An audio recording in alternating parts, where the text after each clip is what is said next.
Regular meeting of council for Tuesday, November 14th, 7 p.m. in City Hall Council Chambers. I'd like to recognize that we are on the unceded traditional territory of the Hupechesit and Sachot First Nation. Council, any late items? City Clerk, any late items? Yes, Mr. Mayor, we do have two under H8 from the Alberni Clackpot Métis Association and I2 Guide Outfitters Association of BC. Okay, H8 and I2. Then Council, a motion to approve the agenda with the two late items. I'll make that motion, Mr. Mayor. Second, Mr. Mayor. All those in favor? Carried. Thank you. Council, we have a special meeting held at 6 p.m. and a regular council meeting held at 7 p.m. on October 23rd. A motion to adopt those minutes, please. I'll make that motion, Mr. Mayor. Second, Mr. Mayor. All those in favor? Carried. Council, this brings us then to public input period. It's an opportunity for the public to address council on topics of relevance to City Council. A maximum of 4 speakers for no more than 3 minutes each can be accommodated. Does anybody wishes to address council? Yes.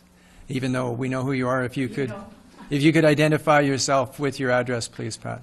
I'm Pat Green. I live at 3599 16th Avenue, which is directly across from the former ADSS property. And my request is that both for planning and for council approval, that the adjoining properties be notified of what's happening. In my previous life, written notices were sent to every house and property that adjoined the properties that were being rezoned or things that were happening. And I noticed that that has not happened for me or for my neighbors. And I would like to request that you, if you have not had that policy in the past, that you change that, because otherwise it becomes too insulated. We all want to participate. We all want it to be a community. We want it to be the kind of place where everybody is going to get along. And everybody has some input. But we do need to hear about it, and it's not happening at the moment. Okay, thank you for your suggestion, Pat. I'm sure city staff will look at it and see what can be done. Thank you. Sorry? Scott. Director Smith. So just for clarification, whenever there's an amendment to the OCP or zoning bylaw application, prior to the public hearing, notice is placed on when council sets a public hearing, whether it's this application or any others, that public hearing date is posted on the public notice signs, ads are put in the paper, and all residents or property owners within 75 meters of the property are given written notification. Okay. Thank you. It didn't happen. Well, they haven't set a public hearing date yet.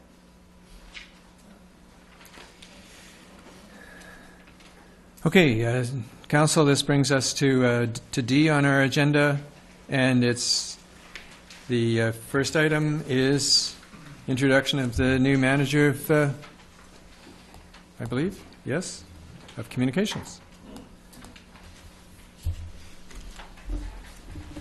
Get to come this way, Mr. Mayor.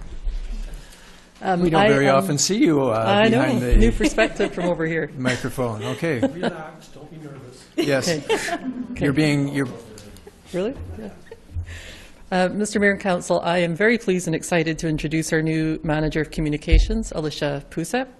Alicia started her new role with the city last week on November 6th. She's already hit the ground running. She's been out and about around the city getting orientated in her various departments and facilities and meeting with staff. Alicia comes to us as a communications professional with significant experience in public consultation and engagement from her years with Metro Vancouver. Her most recent role was as a communications and education coordinator with Metro Vancouver's Public Involvement Division. In her role with the city, Alicia will be responsible for developing, managing, and coordinating the city's internal and external communications programs. As well, she'll begin to learn the clerk's role and will provide support to the clerk's department.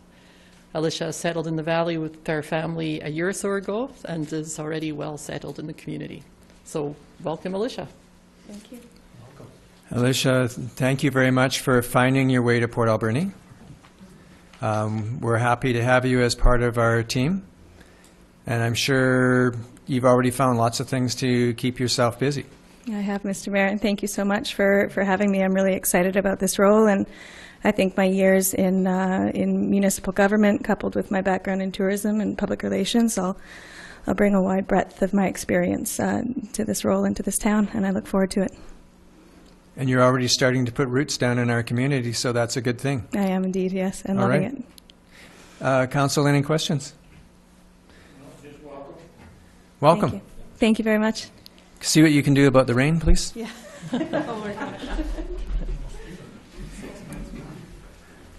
Okay, Council, our next delegation is Michael Koslow, President of the Alberni Classical Concert Society.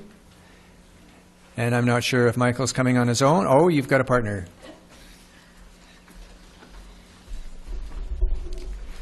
Welcome, Michael. Thank you. Mr. Mayor, Council, with me today is Colleen Goodrich, one of the directors of the Society, plus in the audience we have a couple other directors, Hugh Grist and Dave Cox. The Society was formed in May 2017. The goal of the Society is to present a classical concert music series in Port Alberni with professional musicians featuring at least 3 concerts each year. The funds for these concerts come from the admission fees from the subscribers to our concerts, plus advertising to local businesses in our concert programs, and hopefully we may get some from grants as well. We only sell subscriptions to the full concert series, and currently that's $100 for 3 concerts, and that model guarantees us that we will have sufficient funds for the concerts that are scheduled before we have to sign the contracts with the musicians. So it's a model that was brought to us that is supposed to guarantee success, and so far it has done that. We are here to ask City Council for $5,000 to be held in trust for the Society. These funds will be used to support applications to the BC Arts Council for grants that will help fund concerts in future years, starting in the 2018-2019 concert season. Our second season, starting soon, 2017-2018, is already fully funded through subscription sales and support by our business sponsors in Port Alberni. The BC Council grant will fund 50% of the performance fees for performers, musicians from BC, and 30% from other Canadian musicians, with a maximum of $10,000. We would expect to apply for about $5,000 in this next year, and that application will be due in June. In order to be eligible for that grant, we are required to schedule a concert series that we would not expect to be able to fund fully from local fundraising, like the subscription sales and advertising. So we're required to show a deficit for that concert year.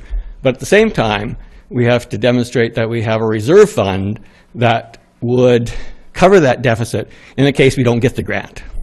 So that would be the purpose of the funds that we're asking to be held in trust, is that we could then say to, in our application, okay, we need this much money. If we don't get the grant, we can access this to still put the concerts on. So if we do get the grant, then we would not have to draw on the city money at all.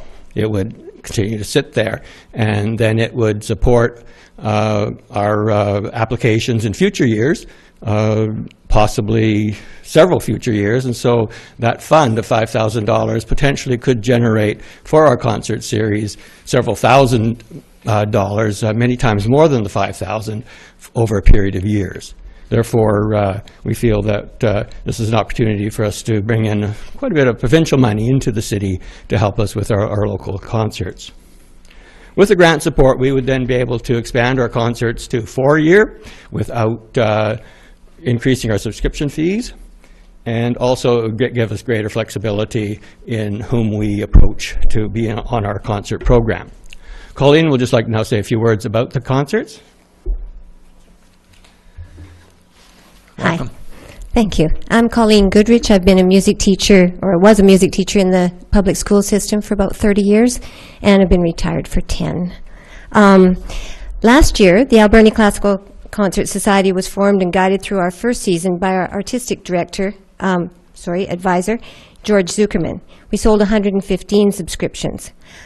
Judging by feedback from concert goers, the performers enriched the cultural landscape of Port Alberni, keeping some entertainment dollars at home and providing classical music performances in an intimate setting. We were in Shars Landing then. This year, we've increased our subscriptions by 22% to 140. 12 local businesses are helping sponsor the series, and we've moved to Aerosmith Baptist, a larger venue where the seats are comfortable. The acoustics are brilliant, and there's room to grow. The church ladies are going to provide tea, coffee, and goodies for charitable donations, and there is ample parking. By bringing in smaller groups, we are featuring classical music not often heard in larger venues.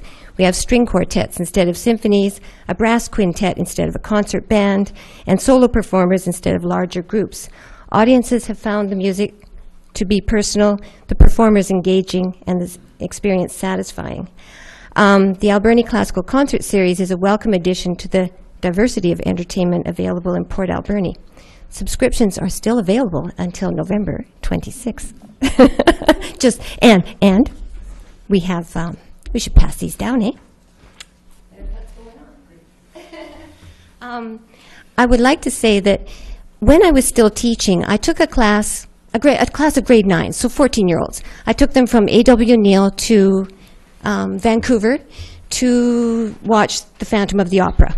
We knew all the music, we knew the story, we knew everything about The Phantom of the Opera before we went. And even so, and it was tremendously expensive, because consider the ferry and the food and this, we fundraised forever. When we got there was a First Nations boy sitting beside me, and he was on the edge of his seat, and he was totally focused on the concert stage. And at intermission, when he really just hadn't even moved, I said, "What do you think?" And he said, "I wish it would never end." And that's been the feeling that I've been having, and it can't just be me, in our concert series. I sat this far away from a violinist playing in a string quartet, and it was amazing. It was totally amazing. It took my breath away. And those are the concerts that we're presenting. And the audiences are thrilled, and they're growing. So I think you should support this. Thank you very much.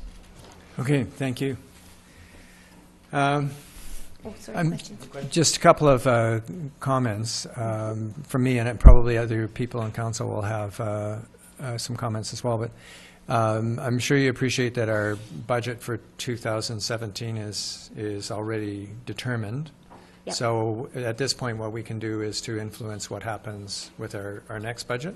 18-19. Right. Oh, we're covered. Yeah, our application Yeah. is due June of 2018, so that's when we would need to be able to put in our application that we do have this backup funding. Okay.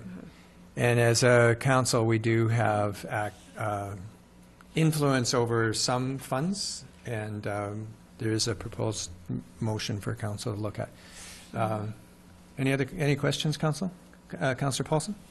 Just curious, so if you're fully subscribed, what would be your capacity?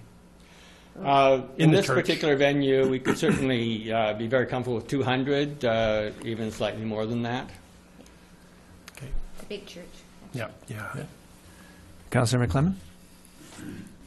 Yeah, I guess if you're fully subscribed and have a profit, what do you foresee as a problem to suddenly need the money?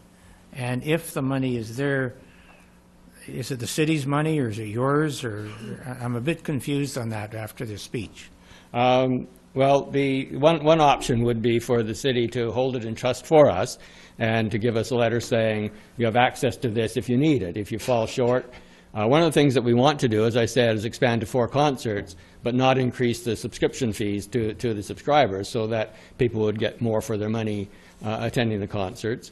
Therefore, the subscription fees that we currently have would cover, you know, a smaller portion of that. And the grants from the BC Arts Council are for concert series. They do have to have at least 3 in a group in order to be funded. So they want to promote, the purpose of their grants is to promote additional concerts, so they're encouraging people to be ambitious, book more concerts than they can actually fund through subscription scales, and then they support that. But there is that sort of catch-22 that you have to have some backup funds somewhere that you could draw on in case you don't get the grant. We have this little budgetary problem, and it's if we put money aside essentially in trust, it's as if we've spent it.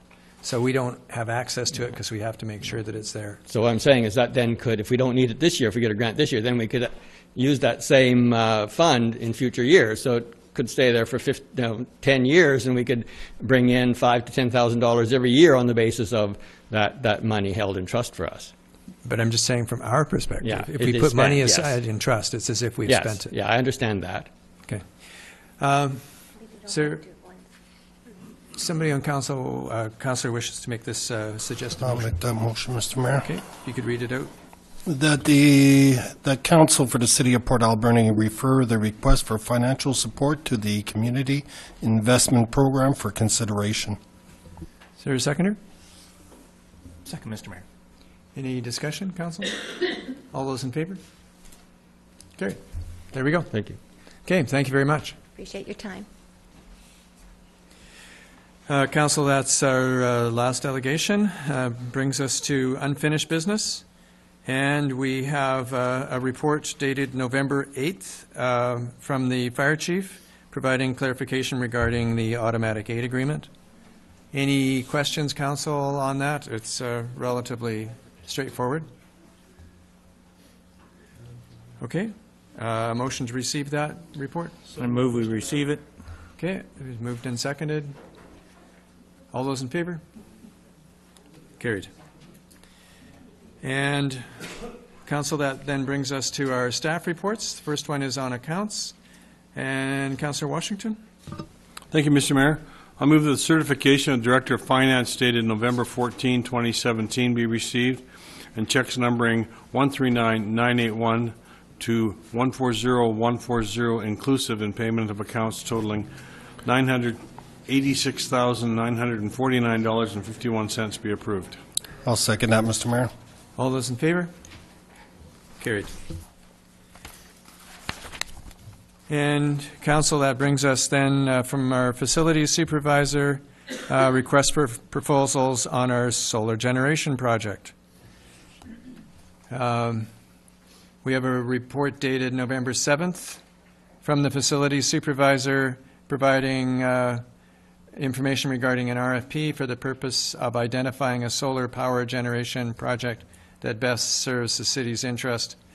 And just by way of information to council, we're, even in advance of this, we're receiving information from suppliers on the potential for solar generation in the city of Port Alberni. So it's, there's obvious to me that there's some real interest in that. Councillor Alemany, I'm wondering if you're willing to make those motions, please. There are 3 of them. Yeah. So first one, that the report from the facilities supervisor dated November 7th, 2017 be received. I'll second that, Mr. Mayor. All in favor? Carried. Any questions on that report, council? Councillor McClement, sorry. Yeah, so my understanding is that we're being recommended to not go ahead at this point with the solar program. And I'm really curious about how we got looking at Harbor Key. I don't remember. To me, it just looks like a bad place to put anything down there for solar panels or anything, but if it's canceling it, I don't need to know an answer. Okay, Mr. Zenko. Harbor Key is certainly a limited location because of the where you really want to put solar panels is on roof area, and the amount of roof area that's exposed to the south at Harbor Key is very limited. It would be a great place for an interpretive type display so the public can get more engaged, but the actual payback on that would be very limited. And certainly looking at the Viridian report, that's what it would indicate. Yeah. Yeah. There are probably a number of sites within the city that would give far better, well, you can see that there are. Well, areas like the Glenwood Center, the multiplex, they're pretty wide open, relatively new roofs. Yeah, and high. Even the Echo Center, you know, the top of the pool roof, City Hall here, for example, you know, areas like that, certainly a whole lot better opportunity. Councillor Alberni? Thank you, Mr. Mayor. Just to add a little bit, thank you for the report. I think it's good that we're sort of combining those two pools of money from those projects and bringing it into sort of a more fulsome process. But I think also BC Hydro, or I guess the government, announced recently that they'll be freezing BC Hydro rates potentially in the coming year, and that would potentially affect the payback period on any solar project. So I think it's a good idea that we go forward with the RFP process, but have this consultant come in and make sure that the Viridian report is still relevant in terms of the payback period, because that's going to change what that payback period is going to look like. The multiplex is probably the most advantageous one, because we're already using so much power there. It's a huge consumer, for sure. Yeah, it's a massive consumer, so that's usually where you want to put them. But we'll see. It looks like it's a good direction. Looks to me like your report indicates, maybe, or perhaps it was through Viridian, that the multiplex might require a new roof beforehand. Am I correct on that one? Well, the multiplex roof is only 15, 16 years old now. It's actually in reasonably good shape. I've asked for a bit of money to be put in about 3 years to redo the seams, but I'm assured that the actual membrane of the roof is in good shape, and it could probably get at least another 20 years out of that roof if we look after the seams, which tend to be the weak area in that type of roof.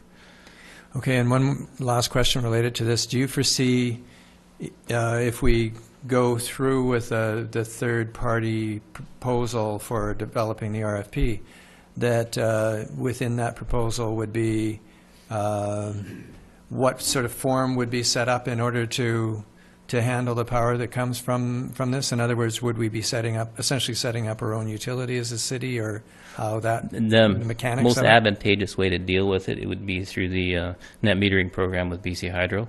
So whatever you don't use, you actually feed back into the grid, and they pay you 9.95 or 9.5 cents a kilowatt hour, which is almost the same rate that you pay for it. So it certainly relieves you of having to store any of that energy and to reuse yourself. Yeah. And that's a huge cost in itself, right? So being able to feed it right back into hydro is essentially putting it back into a hydro dam, which is probably nature's best battery that's going at. Are you suggesting that we might be going into competition with Site C? Okay. Councillor Paulson? If enough solar panels are out there, for sure. Yeah. Just, I know it's theoretical about the multiplex, but the panels would go on the, what we call the Colson side of the building? It's a flat enough roof that they could go anywhere on that building, So and then they would be oriented to the I guess south. my concern is in 2009, when we had that snow event, plus we hung scaffolding from the trusses. Yeah. We had about a 2-inch sag in the trusses over that period of time. So I'm sure that engineering and everything else, and weight load and snow load and everything would be part of the process, but... Absolutely, yeah. We wouldn't proceed without... yeah. I mean, the a Colson sign-off side by is an different engineer. than the Weyerhaeuser side, and as far as span. Well, it's a slightly less span, Yeah. for sure. Yeah. Anyway, just a thought. One of the largest roofs in the valley, of course, is the high school. True, yeah. Could generate a lot of electricity on that one. Well, the hospital is another large roof, and they've already gone ahead and done They've this. already got it, Yeah. Okay, Councillor Alberni? At the Harbor Key Solar Project, $100,000, and Solar Garden Project, $75,000, identified in the city's 2017-2021 five-year financial plan be canceled, and $175,000 allocated for those projects remain in the carbon fund pending further direction from council. I'll second that motion, Mr. Mayor. All those in favor? Carried. And the last one, that the city retain a third-party firm to develop an RFP document and manage an RFP process on behalf of the city for the purpose of identifying a solar power generation proposal that best addresses the city's needs with funding in the amount of $15,000 from the city's carbon fund. I'll second that motion, Mr. Mayor. Any questions, Council? Councillor McClellan? Yeah, I guess my biggest question is this the time to do it? The technology still needs an awful lot of solar panels to get very much in the way of hydro, and I keep harking back to the guy that went off the grid with his own house, and he's pretty much got a lot full of solar panels and other things. So I feel we're jumping the gun on this, on the technology. That's my opinion, and I'm not sure why we actually need someone to make an RFP up for us. I know I was reading the report and feel anyone in the city was qualified, but really I don't think it has to be all that fancy, because the companies that are be bidding are definitely going to know what they've got, and will be able to go from that. But yeah, I just feel we're jumping a gun on this, and as much as solar sounds like a real good idea, I kind of got these little solar things in my house. In the summertime I get lights, in the wintertime I get lights for a few minutes. So I'm not looking at Port Alberni as a really good place for solar, especially in the wintertime. Okay, Mr. Zenko.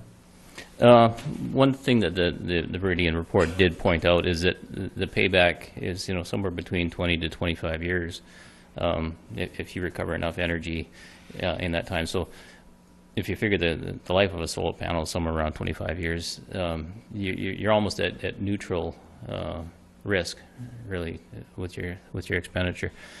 So that report is a couple of years old. This is a very dynamic area of development right now. The Viridian report was just a guideline, so it's council's decision whether or not to invest this $15,000, I should say, in going out for an RFP. But at no point do you are required to go ahead with any proposals that you receive. It will give you an idea of where we are at this point in the market, though. Whether there has been developments that make it a better payback than 20 or 25 years, get it down to 10 or 15 perhaps. I'm not sure. I've reached my comfort level in determining what the best product out there is, and this is why I'm looking for support from a consultant that's more adverse or more versed in what's new in the technology right now. Thanks for clarifying that, because that would have been the second question. Councillor Alberni? Just to speak a little bit on how dynamic the industry is, it is, especially in Canada, because of import tariffs from China on solar panels specifically. There's all sorts of aspects that affect the price of the install. And there's varying levels of experience out there. There's companies that are just starting up literally this year on the island to do that kind of stuff, and there's other companies that have been around for a long time that maybe people don't know about, that'll have a lot more experience. So I do think it's valuable for us to bring someone in who will be able to kind of navigate that and lend that experience to our staff, and then we'll be able to do that better in the future. And actually, just a point of information is that we just had a proposal for another organization on solar power, and the payback was 14.6 years. Yes, this is coming down. So it is definitely coming down. And as I said, we're getting proposals from companies from various places, both on the island and elsewhere in Canada and elsewhere in the world, who are interested in such a project of this and proposing solutions to it. So I believe it's worthwhile looking at it, seeing what we can do with the technology that is available, but available globally, not necessarily just in British Columbia or just in Canada. Yes. Anything else? Councillor McClellan. Yeah, do you have a company in mind? Or are you putting this out for bids to a whole bunch of people to bid on this $15,000? I have talked to a consultant. Certainly hasn't been retained or anything yet. But what I would probably do is talk to a few other municipalities, or like the hospital district, who's already gone through this, and see who they've used as consultant and whether they're happy with them and felt that they got good value for their money. That's probably the best way to narrow them down. And would we see the RFP before it goes out or after we get the results? Suppose you could see it before it went out, for sure. To me, I guess I'd like to know what was going out, because, like I said earlier, to me it's I think we're going a bit ahead of the curve, which sometimes is a good thing, but if it's a 20-year payback and a 20-year panel, it sounds like a wash. You don't really make money. You just sort of didn't spend any either. It was just fun to have. So I'm not sure we want to have fun to have stuff, that's all. Okay. On the motion then, all those in favor? Opposed?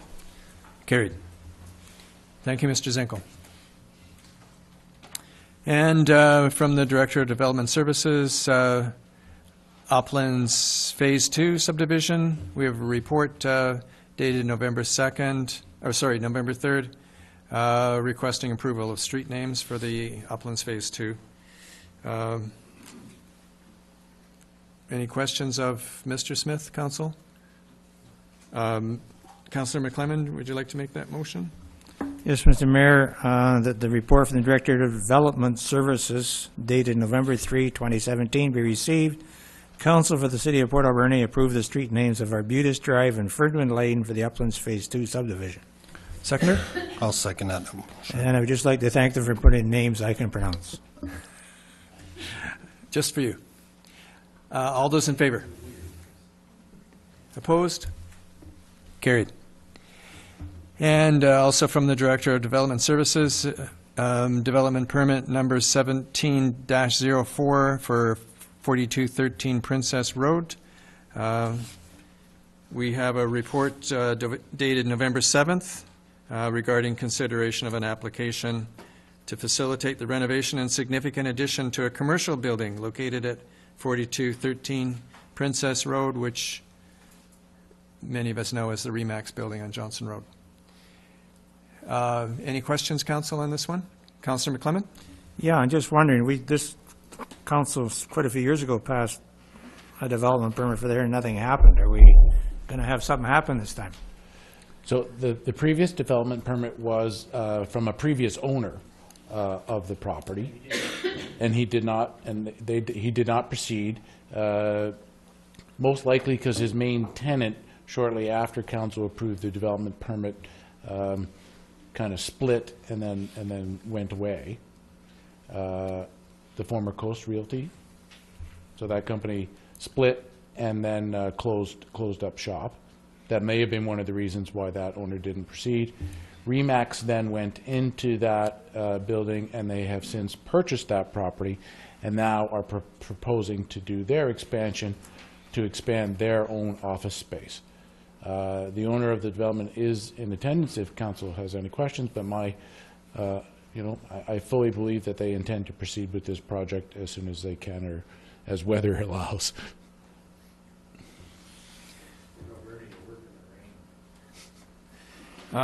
True. Yeah, so if the owner is here, I'm sure council would have some questions. And I can go over details about what's being proposed if council has any questions. Great, thank you. Sorry, sir, I don't know your name. Good afternoon, or is it, yeah, good evening. I'm Carl Scott with RE/MAX Mid-Island Realty. My wife and I, Judy Gray, and myself own the property. We purchased the property last March.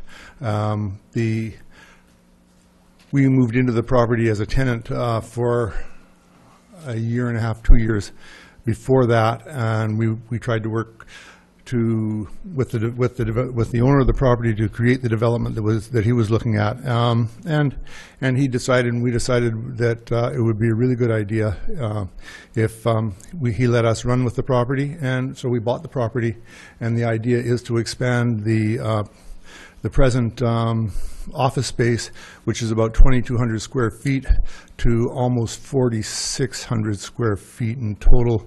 And if you remember what you had before, this is quite different. This is our office, Remax Mid-Island Realty's property, Remax Mid-Island Realty's office, and office space created for our realtors. We moved from downtown or uptown Port Alberni in an office space that was twice the size of this, and we've taken our realtors and shoehorned them into this space, and we are looking forward to being able to unshoehorn them into a space that is larger and more comfortable, and we think is going to look really good on that corner. So with that particular property, you're expanding the building, you're lengthening it, but are you adding anything to its height, or No. it's lengthening it? Lengthening the building. Yeah. It's to satisfy our needs. We're not looking at this point in time for anything to have another tenant in the building. It's Remax Mid-Island Realty in there, and it fits our budget. Well, I personally like the look of the building that you're proposing. We do too. I'm curious though. It looks to me like there's some enhancements in terms of the gardens as well, and so visually the building will look different from Johnson Road than it does currently. Yes, the original building. And if you scroll it down just a shade. Yeah, the original building runs from the left side there to the first set of doors, the second door you see there. That's the original building. The new building runs from the third door that you see with the windows down the side of it to the back. Okay. And that is additional office space and also common space as well as whatever else is necessary for us to do what we need to do there. And so it's setting the tone. You can see in the picture in the middle on the right where the roof looks as though it's expanded on the top. Yeah. We're putting windows on. We're putting the roof on and windows on the side to allow more sunlight into the building. We're taking that concept and putting it on the front as well, and then we will reface all of it so that it is uniform from one end to the other. The color that we're working with right now, I think, is a stone gray, stone blue color. Throughout with some features. One of the features is just to the left of the original reception door. Has anybody been to our office? Yeah. You've all been in. All right, so you know where our reception is. You know what it looks like. Yeah. We're really happy with what we did to that reception area when we moved into the building to make it ours, to make it Remax's, and also to give it a sense and a feel of welcome. So there'll be some more features done on that entrance that will remain our entrance to our reception, and it will be the hub of the activity with respect to our realtors dealing with clients and so on. And then as you move back into the new piece, which gives room for realtors to have their own space where they can have private office space as well as some community space. So this will go almost to the fence on the north end of the property, will it? Yes, as far as it can. Okay, and As so far then you've got these clear story windows up top, allow that extra light down into the inside, into the inner offices or whatever. And we're doing the same on the front end as well. Okay, that'll be a nice building. Councillor Sobe? Thank you. I drove by earlier on this morning, and it's going to be nice to the aspect. There's going to be extra parking. The parking is 26 stalls of parking. It's included in the application. There are 26 stalls of parking. Okay. It's an interesting question that we have been talking about ourselves, and that I'm looking at realtor feedback about with respect to our parking. we have an entrance into our parking lot off Johnson. Yes. At this point in time, and with this application, we are proposing that we close that entrance off, and that we only have one entrance off Ian. We've had, my experience with the parking has been the trespass of vehicles either coming into our parking lot and going through from Johnson to Ian, or from Ian to Johnson to avoid the stop sign. We've had one car accident there recently. And Jerry Hickey was hit by a fellow who was in an altered state of euphoria, or an altered state period of whatever it was. I was present at the accident, and the car was damaged, but he was trying to pull out of the parking lot onto Johnson. And 2 weeks ago, one of our staff was walking across the parking lot while somebody flew from Johnson out to Ian and almost hit her and her daughter. So for safety reasons, I want to close that off. Yeah. And have just the one entrance into our parking lot, and it'll give us about $26. That makes total sense. Thank you. And Mr. Smith, is there anything the city is doing, any enhancements the city is doing for this project? Certainly, and just in regards to the parking, the number of parking spaces exceeds what the zoning bylaw requires. The city does, in that front portion where the access will be closed, a portion of it is actually Princess Road right-of-way, and it's just pavement, and it's quite unattractive.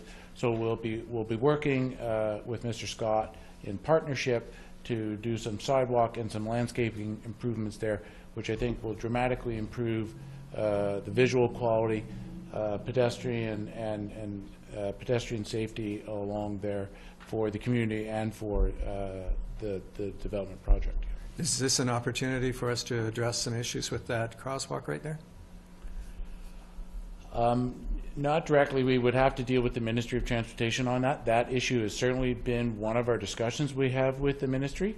And the question is about whether it remains there or potentially gets relocated. That is what we would do here would not prevent any changes or enhancements being done to that in the future. But it would remain there currently. Okay, thank you. Councillor Paulson? Just a hypothetical here, but 3 years ago with the previous owner, we actually did an approval at that point in time.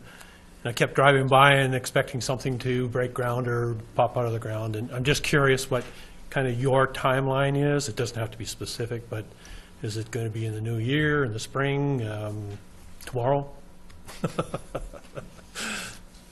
That's an interesting question, and and formulating an answer to it is sort of off the top of my head. We had thought, oh well, we'll get this architect drawing done up. We'll get everything laid out, and we'll have it approved, and we'll be starting in September. And then that wasn't the case, and then I don't have a contractor. I've had contacts and I've had a discussion with a number of contractors. We do not have the drawings yet from the. We want this drawing first. We want this approved first. Then we get the drawings on what we're going to build, and then we can put it in front of the contractors and see how much money we really have to come up with to make this fly. We've got, as far as we're concerned, we've got the money. But then we haven't. He hasn't told us they haven't told us what they think we need in the way of money. We're going ahead with this. One of my realtors, isn't that nice? I get to bounce that and make it noisy. One of my realtors pointed out to me, and he does a lot of work. He does a lot of building in town, and he pointed out to me, you know, you're going to get started this in November. You're going to get the ground broken in June or in January. You're going to deal with the snow. You're going to build this thing in the wet. And what the heck are you going to? You're not going to get started until March. Well, I'm not sure that he actually put a hex on me or not, but that is one of that almost becomes a thought. No, we do not have a specific day that we're going to be digging in the ground. but we know that as soon as we find somebody and get arranged with them, we'll be digging in the ground as soon as we can. 2018 should be a good year. It'd be a great year. I have realtors who have been living like sardines with me for over 2 years now, with promises to have gone forward with David a long time ago that didn't come to fruition. People only stay that way for so long before they get upset and decide to do something different. And we are nowhere near that, and I do not want to put any of my realtors in a place where they think they have to get upset and do something different. Thank you. You have neighbors that are looking for something to happen too. All right, Councillor Paulson, do you want to make that motion? The council for the city of Port Alberni approve development permit number 17-04, and that the city clerk be authorized to sign the permit. Seconder? Second, Mr. Mayor. All those in favor? Carried. Okay, and from the Manager of Human Resources, City of Port Alberni succession plan. Ms. Tremblay, welcome. Thank you, Mr. Mayor and Council. As you are aware, I have recently completed an update to the city succession plan as requested, and you've got the report included in your agenda package tonight. If I may, I'd like to speak to some of it briefly. So as noted in my report, succession planning is an important process for organizations to undertake. Employee movement and attrition is inevitable in organizations, and going through a succession planning process will allow us to be prepared for this, to maximize the potential of some of our current employees. It can allow us to align current training resources and meet our future needs in a planned and a prepared approach. You will notice that the information that is included in this report is very general. It doesn't speak to any specifics. Neither employee names nor even positions. In reality, we actually have quite a small employee group, and so it's important that confidentiality is maintained. We're speaking of individual people. So the process that I undertook in order to update the succession plan was to meet with each of the department managers and to look at the positions within their department as well as their employees.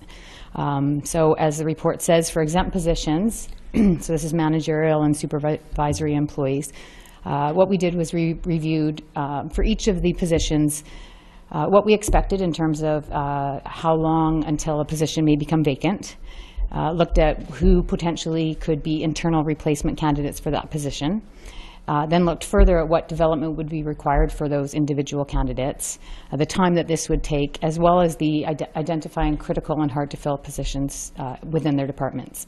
In terms of bargaining unit employees, the review included a look at when we expect positions to become vacant, primarily through retirement projections, and as well, again, identifying critical and hard-to-fill positions. And from that analysis, I've prepared a working document, which is not attached, but you have a template that will show you the kind of information that's captured that will allow us to continue to review this on an annual basis, work towards being prepared for when we do have employee movement or attrition occur through retirements. So in the report, what I did include was some specific information looking at the current makeup of the City of Port Alberni workforce. I'm going backwards now, unfortunately. So looking at how many employees we currently have, breaking it down into the different employee categories, as well made note of the great amount of experience that our different employees have, which is significant and something to remember as we look at what we do when people retire. I've also included, again, and if you want to scroll forward to some of the graphs, what I wanted to do was capture in a graphical format what we can expect in terms of retirement projections. So when I look at retirement projections, it's all based strictly on projecting when we think people are going to retire based on age or when their pensions would be maximized, and provided that information there. So over the next 5 years, as you can see, we can expect approximately 31 QP staff members and firefighters to retire, and we will see a bit of a retirement wave occurring in 2020. So that gives us some time to be aware that we're going to be faced with that, do the required training, make sure that we're able to glean the knowledge from people before they head off into retirement. The next slide shows the expected retirements within the exempt staff group. So that group is quite small. There are 21 exempt staff employees. And as you'll see, it does show that we can expect approximately 43% of that group to retire within the next 5 years. So that's something, again, we need to be aware of and take steps to make sure that we're prepared for that. The one additional piece that we need to just always keep in mind is that the other piece of attrition outside of retirements is employees leaving for other opportunities. So we need to be making sure that we are doing our best to ensure that we have people want to continue to remain employed by the City of Port Alberni, but again, to be prepared in the event that we do lose people to outside or other organizations. And in terms of next steps, this would be something that we would need to be reviewing on an annual basis to make sure we keep it up to date, and as well now getting into more specific development plans for the employees that we've identified as having the potential to move into additional roles. Are there any questions? Councillor Paulson. Thank you, Krista, for this. I found the report quite sobering. I think that our municipality probably reflects what's happening in private business with regards to retirements and stuff right now, but this is a great heads up that there's going to be some crunch time both in the on the QP side and on the exempt staff side, and I'm glad that we have this so that we can be better prepared. Instead of being reactive, we can be proactive. So thank you for putting that together. Welcome. I'm also happy to see, you mentioned the internal training processes that are in place or being implemented. That'll ramp up, I would expect, particularly as we get closer to 2020. It's a fairly significant need that we're going to have over the next 2 years. Yeah, absolutely. Gonna We keep need to you make busy. sure that as we identify those people that are going to be leaving, that we have people trained to move into those positions and to be able to perform those duties successfully. Is it also an opportunity to partner with other agencies? And what I'm thinking of is it could be something through college, university, schools, when it comes to some job shadowing or what have you, if we're wanting to expose these opportunities to people who aren't currently connected with the city? I think that would be more applicable when looking at new employees coming into the organization. Often as we have senior employees retiring, they're in more senior positions, and seniority plays a role in in being able to access those positions. So I think that would be a definitely more applicable as we're bringing new people into the organization. Yeah, I'm thinking more the domino piece. So perhaps the senior person replaced with somebody that's within the organization, or similar kind of experience, but we'd be needing to bring in people who are requiring some training and some experience to get this kind of opportunity. Yeah, absolutely. It could be a partnership So it's both a opportunity. challenge and an opportunity for us. Yeah. All right, anything else, Council, on this? Councillor Sobe? Watching with the graphics and so forth for the succession plan, especially for the year 2020, when we're forecasting, I like to use that word.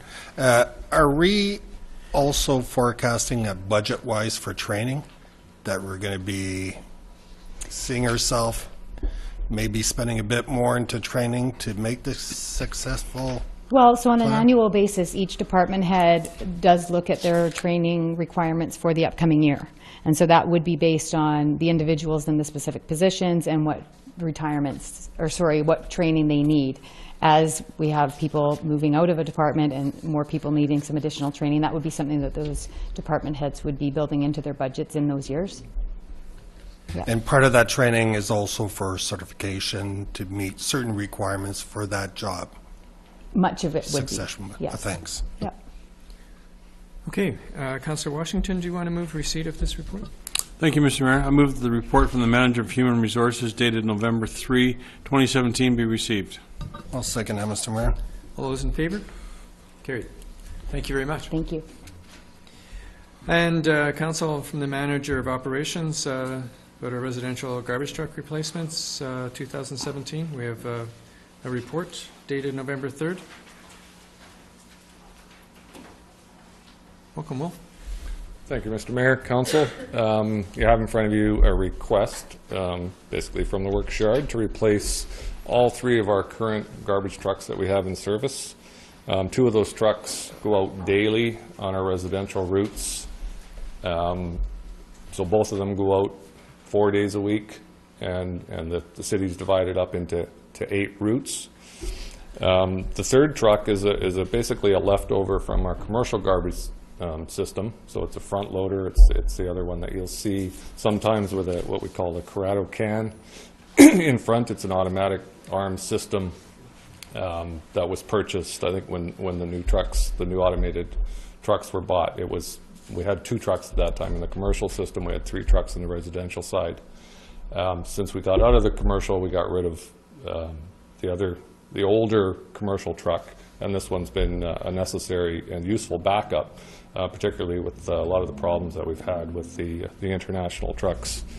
So we've gone through a tendering process. We've also struck an ad hoc committee with our operators, our lead mechanic and our mechanical superintendent and myself. And that's, and with the direction from council, I guess back in July, to move to a dual stream pickup. So they're wanting us to go and collect garbage as well as kitchen waste and garden waste. We realized the need for a split body truck, which is common in a lot of municipalities that are providing that service now. In order to have a backup in place for warranty services or any breakdowns that might happen, we feel very strongly that we need to have a backup truck. We would rotate that truck into those routes, and thus extending the life of all the trucks. So yeah, if you have any questions, any technical questions, I'm going to refer to Wayne, our mechanical services superintendent. Mr. Takema, I'm wondering, you're proposing buying 3. Correct. Does that mean we get a better deal if we're buying 3? When we tendered a couple of months ago now, we tendered for 2 trucks with an option on a 3rd. We did go back in the last week and ask that question of Rollins, who's actually provided all 3 tenders on different trucks. Because of where the Canadian dollar is right now, he said if you tendered today, that those truck prices would be higher. So they're willing to, so the price that they actually gave us on an optional 3rd truck was identical to the other 2. So I'd say at this point, we're looking at the same price for all 3. Okay, thank you. Councillor Paulson? Just reading through your report, and you referred to Nanaimo just purchasing some trucks recently, and correct. I noticed that their vehicles are fueled by natural gas. Is there any potential for that in Port Alberni, or is there even a natural gas outlet that we could even use for fuel? There is no outlet here, and for them, they actually waited, I think, for co-op to build a CNG outlet. Oh, okay. Yeah, to do it on your own is really cost prohibitive.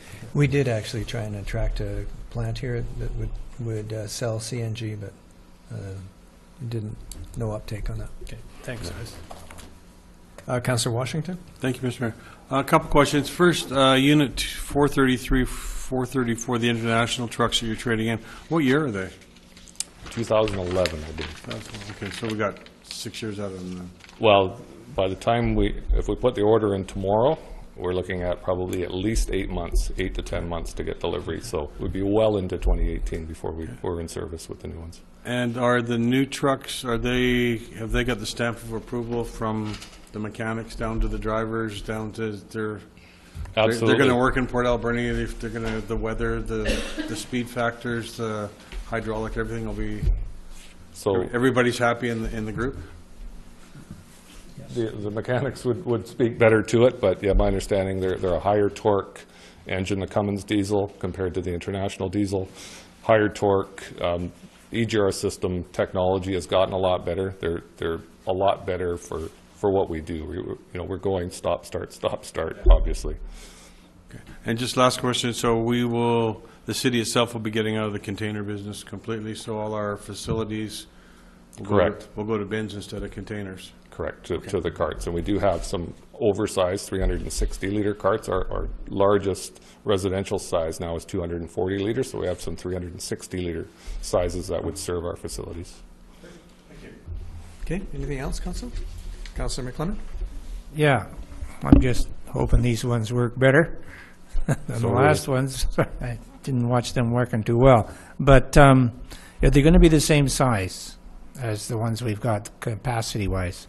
Capacity-wise, they are the same size, yeah. Okay. And are we, well, I guess that'll be another motion of what we're going to do with it, so. Okay, thank you.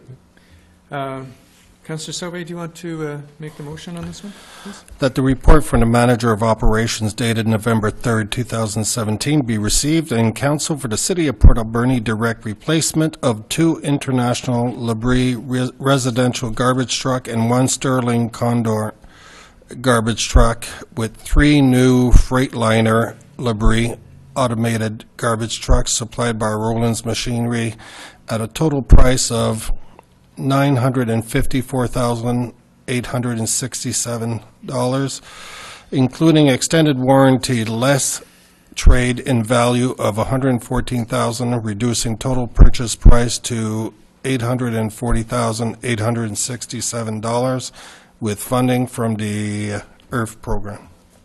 Second, Mr. Mayor. Thank you. All those in favor? Carried. Thanks, Mr. Takama. And from the McLean's Mill Society, we have the monthly report. And I see Deanna Baudouin here. Welcome. Thank you, Mr. Mayor and Council. Hello, everybody. Happy Tuesday. Wondering if you could just give us a quick overview of your report, please. So this report comes to you in a little bit different format since we are nearing the end of our operating season. We have been evaluating what 2018 is going to look like, and we've identified 8 areas of growth on our operational side. Now, having said that, I wanted to take a moment tonight to really let's celebrate some wins right now, because it was about a year ago today, almost, that I became involved with this project. I was invited into a meeting to do some consulting on a totally unrelated piece, and this property was talked about. And by the time I left that meeting, I was through the moon thrilled with the potential of the property. Everyone was talking about the different things that they were hoping to see manifest here. And of course, I'm a little bulldog, so I was just like, how can I get involved in what can we do here? I was really pleased with how the process rolled out and to be selected to do this and to be the executive director for this new society. So as we look back through 2017, we all know that there had been unforeseen and just mountains of challenges to get through. But at the end of the day here, when we are mid-November, we just successfully led one of our signature events, which we have identified as 8 per year, not including our co-hosted events. We saw 1,500 people come through our doors over a 3-day period for a family event hosted that had never been done before. I think that is something we need to celebrate. People are very excited to be able to have another thing to do in our community that creates family engagement, community engagement, heritage engagement, cultural tourism engagement. This is fantastic, and we are tapping into something really good here, you guys. So I think pat on everyone's back for believing in a project that was very, very unclear 12 months ago. Had a spark of interest in some passionate people, and we've really pulled it together over the last 12 months. I wanted to remind you that we are just about to kick off a very interesting, and I want to say magical season out at McLean Mill. So we decided that in the off-season, or our shoulder seasons, that we would like to produce 3 quality events for the community. So in a way, partially to give back, partially to continue that momentum. That way we are limiting our off-season to 3 months per year, and that's when all of our train maintenance will be done. So starting on November 24th, we are participating in the light up of the community. We are lighting up the entire old town. So this is going to be magical. This is going to be a wonderland to walk through. It's going to be open every evening between 6 and 8. So again, just very low key, come out with your family, grab a hot chocolate or a coffee, go for a walk in this beautiful park that we have that's ours in our community. We're partnering with Roland Arts to produce a market through that weekend. We've got Santa pictures by professional photographers. You can book online for that. After that, we roll right into the next, and I like to use train puns, so I apologize. We roll right into the Industrial Heritage's 30th anniversary Santa train this year. So this is very exciting. They'll be running 9 trains throughout the weekend, 4 on Saturday, 5 on Sunday. So they'll be doing what they do very well there. The very following weekend, we are unveiling the McLean Mill Express. So this is another version of more Santa trains. But I needed to tell you a little bit about why I'm so excited about this. We are absolutely hosting a village, a Christmas village out there. That will be between the 14th and the 18th of December. But we decided to take it one step further and do something that would really, really engage with the community. We are working with 17 corporate partners in this, so 17 different stakeholders, 18 including us, to develop a beautiful opportunity for families to come out, ride with Santa, join Santa at McLean Mill to have breakfast. We are going to be offering a gift and entertainment and something where we can just really sit back and recognize and appreciate the magic of Christmas without going completely commercial and corporate, so that all of our stakeholders can help us put this breakfast on. We're really excited that Councillor Souvet has decided to become our Santa, so we'll be seeing his lovely jingly face out there for this 3 days opportunity. And we are very pleased to be able to partner with so many stakeholders. That really, I think, says a lot with our developing community ties for this property. So I'm really pleased, and I hope to see all of you out there during that time. Councillor Sauvé, good for you. We'll keep it secret, though. Super secret, even though this is televised. You've been on a naughty list, so you got nothing to worry about. I'm going to, plug those first lights in, so I'll turn the lights on. Oh, absolutely. It's in my calendar. Great. Does anybody have any questions? So, thank you. It's really exciting stuff, and your proposals for next year are also exciting. Are there questions, Council, about this part before we go into the finances? Councillor McClellan? Yeah, I guess just to say thanks for what you reported, and I was going to ask questions on the finances. So. Okay. Go ahead. We'll come to that, I'm sure. Councillor Sauvé.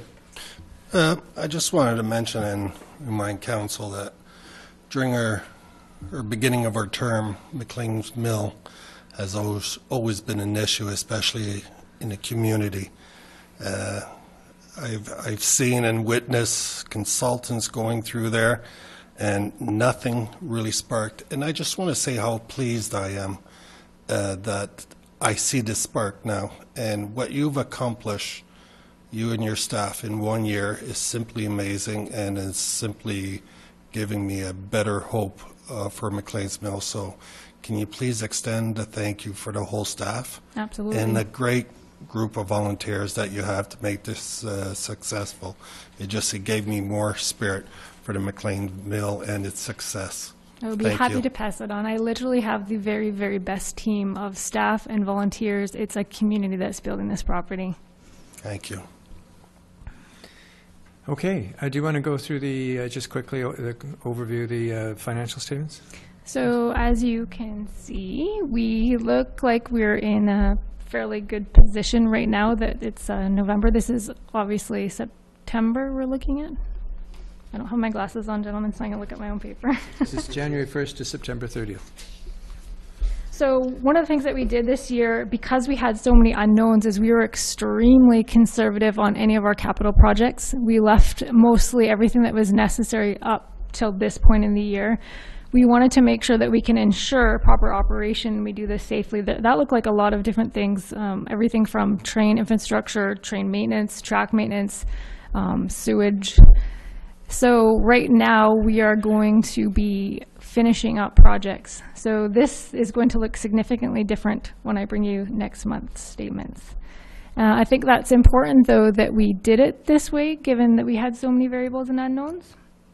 As you can see, very pleased with our event revenue. That is definitely something that we're capitalizing on. I do think it's really important to recognize that our projections are completely off. We were managing our costs, so that's what brings us into balance. But given that there were many, many unknowns, and we didn't even know that we wouldn't be able to run the trains, which were our higher revenue producers this year, so we couldn't even touch that mark. So that's bringing a lot of conversations to light of what next year is going to look like. I think we have a very, very realistic outlook now on our financials and the actual cost of running not just McLean Mill, not just the our rolling stock, but also the steam sawmill, our steam assets. And this is really important.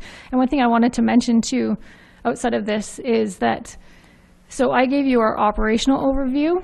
We haven't disclosed our developmental overview. This year we were really focusing on quality of guest service and bringing this to that level that we needed to just achieve that guest experience.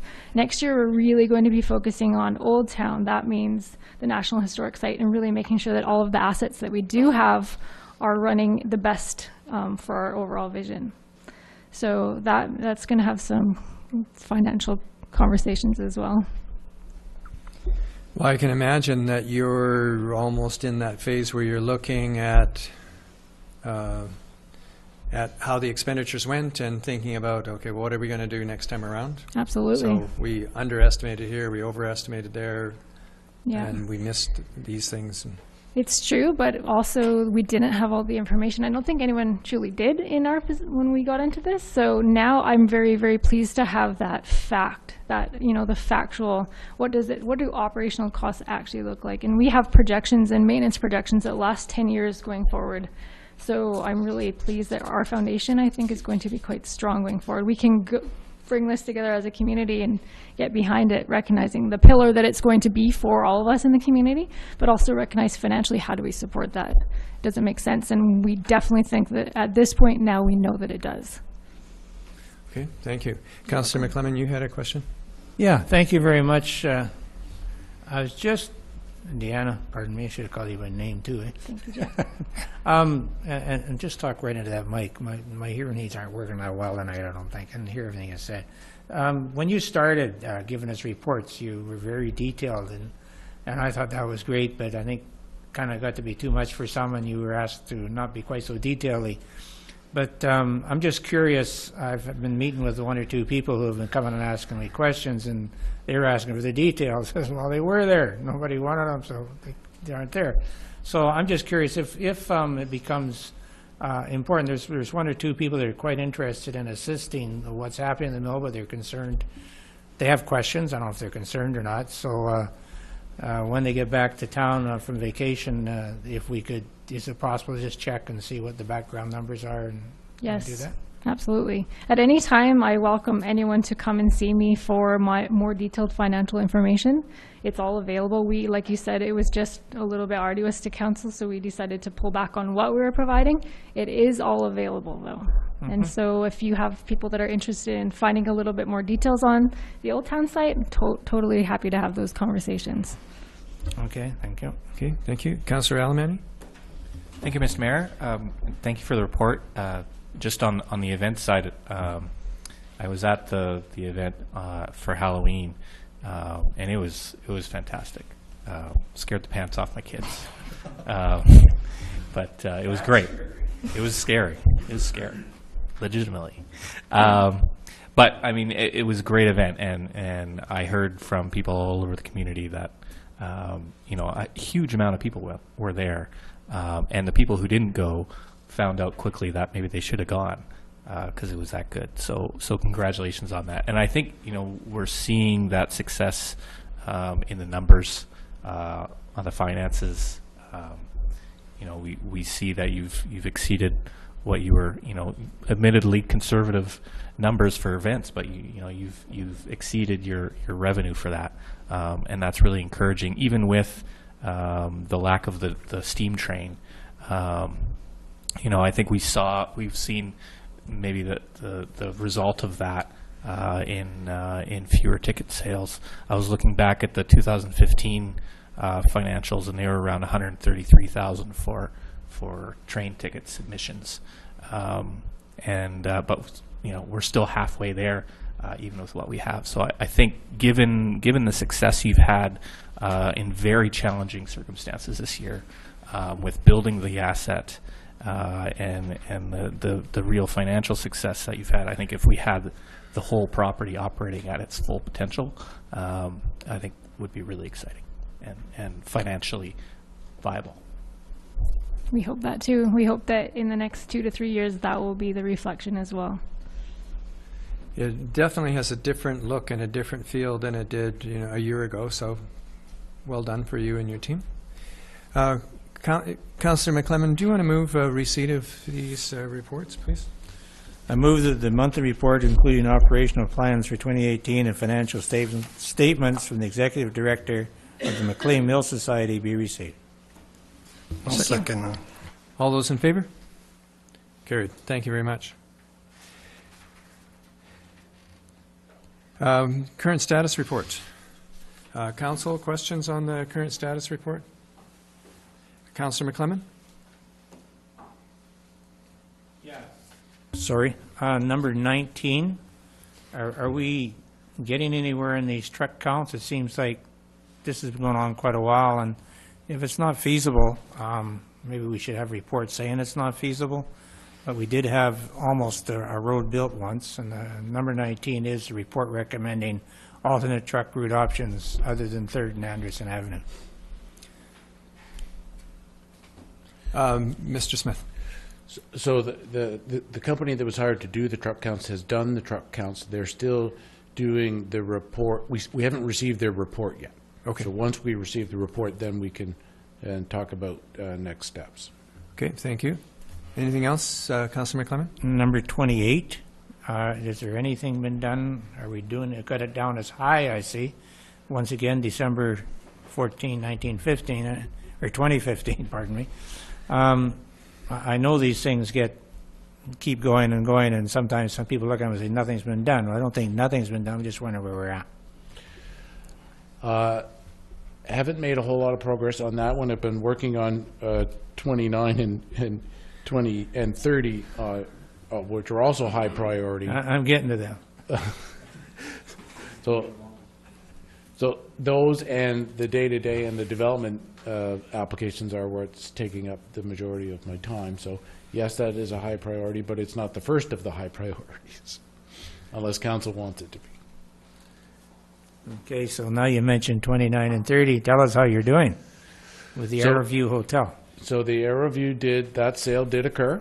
So there's now a new property owner to that. Staff I'm working on trying to set up a meeting with that owner to pursue where that is going to go. At the same time, we will also be providing in writing to this new owner the expectations and the directions that council has given regarding the remedial action that council is still wanting us to pursue. So both fronts we will be pursuing, but given the ownership change, that we're going to have to work with that new owner for a period of time before a formal report can come forward to council. Okay, and I see you've got a report coming on November 27th about the Carlson building? That's right. For the nuisance abatement on that one, the intent would be to have a report in front of council for the next meeting on the 27th. And we're still we're still working very hard to make that happen. Okay, thank you. Anything else, council? Yeah. Well, he hit the ones I had. that's okay, Councillor McClellan. Either you ask it or I was going to, or somebody else would. So it was good. Councillor Sauvé. Yeah, just one question. It's not necessarily in the status report, but I wanted to talk about the Harborview apartments in the back. There's been a lot of people talking about the emergency door that's in the back of the building. Is that supposed to be secured at night, or I'm just wondering if you're aware of any bylaws or fire? I'm sorry, I don't have the details on that kind of a specific detail in regards to that building. I mean, we can look into it for you, but I just... No, it's okay. I'll speak with the fire department on that, just make sure. Thanks. Thank you. Councillor Washington, do you want to move for receipt of the status report then? Thank you, Mr. Mayor. I move the current status report be received. Seconder? Second that, Mr. Mayor. All those in favor? Carried. Thank you.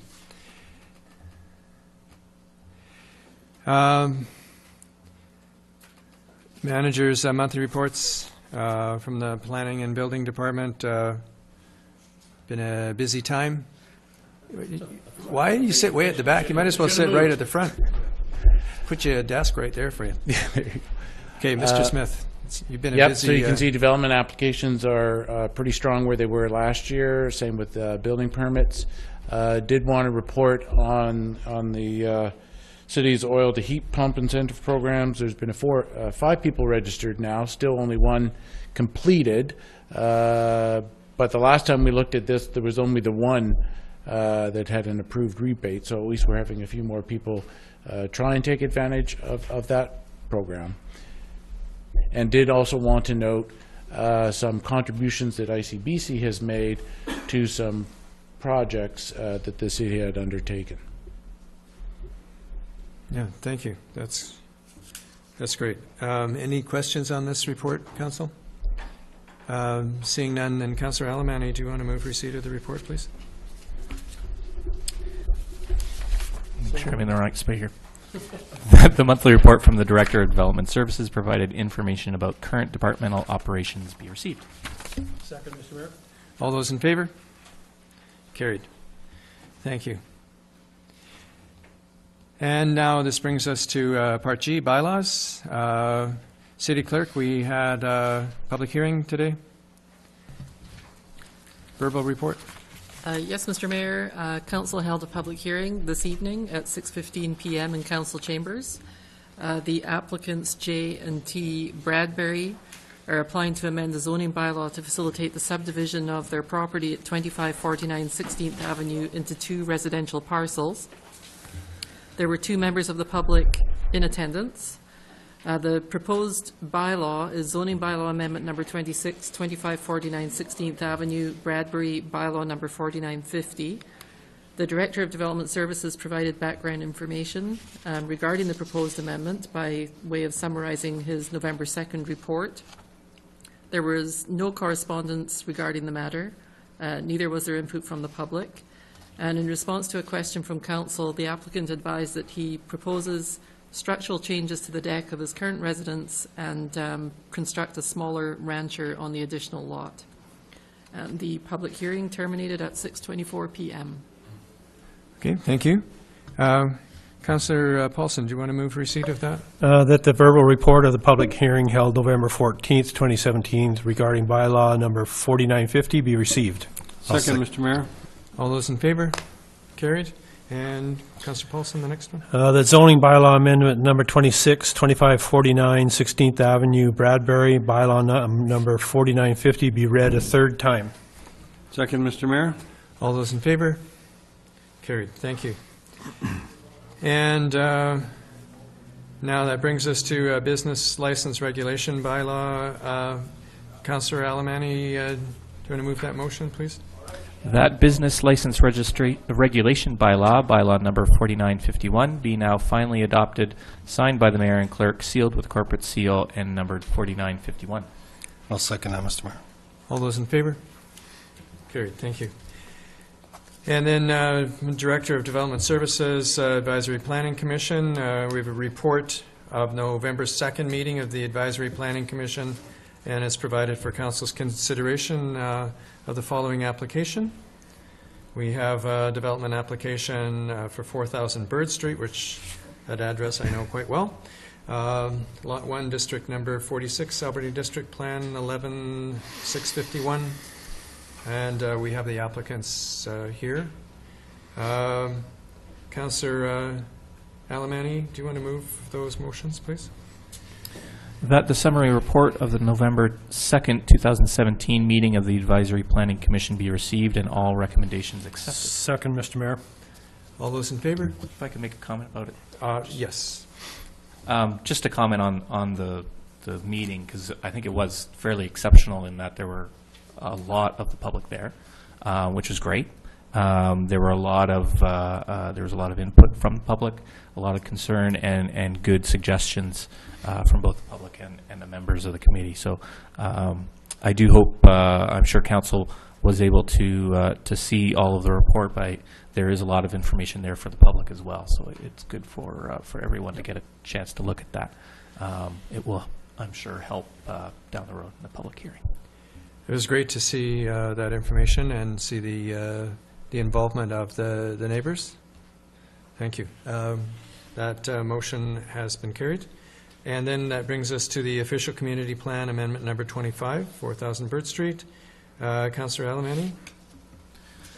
That official community plan amendment number 25, 4000 Bird Street District Acquisitions Corp., bylaw number 4952, be now introduced and read a first time. Second, Mr. Mayor. All those in favor? Carried. That official community plan amendment number 25, 4000 Bird Street District Acquisitions Corp., bylaw number 4952, bylaw number 4952, be read a second time. Second, Mr. Mayor. All those in favor? Carried. You're on a roll there, Councillor Alberni. That zoning bylaw map amendment number 27, 4000 Bird Street District Acquisitions Corp., bylaw number 4953, be now introduced and read a first time. Second, Mr. Mayor.